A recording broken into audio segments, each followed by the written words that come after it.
Usually when you think playoff hockey, you think unders, you think lower totals. Not as much the case this year. And last night, of the 4 games, the over hit in 3 of them.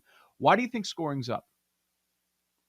Well, it's been up all year. It's kind of been the trend all season. We've seen a lot of scoring. I think that I'm not entirely sure exactly how it all came to be this year in terms of why it's up so much, because I think we've got a lot of good goaltenders in the league.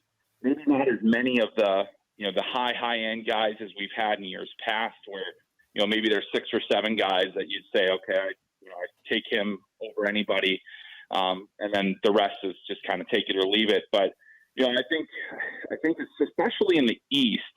Those teams have just played that style all year. It's been run and gun. It's been up and down the ice. It's been, pretty loose. And, I think part of it is, just the way that the league has been going in terms of the emphasis on skill. I don't think it's necessarily something where, we're seeing a ton more power plays and things like that, although I do believe that the penalties have been up, and that's created opportunities on the advantage for the teams. But, it is something I think, you look at certain series and you say, okay, well, that Calgary-Dallas series probably isn't going to be terribly high scoring, but a lot of the other ones, are teams that scored quite a bit this season. So, I would say that basically, the way things are going right now, especially in this postseason, and it has been surprising to see that, the fact that you could, there are a couple of puck line plays out there. There are a couple of overs out there where all of a sudden, you wouldn't normally play those, I don't think, in a playoff situation, just because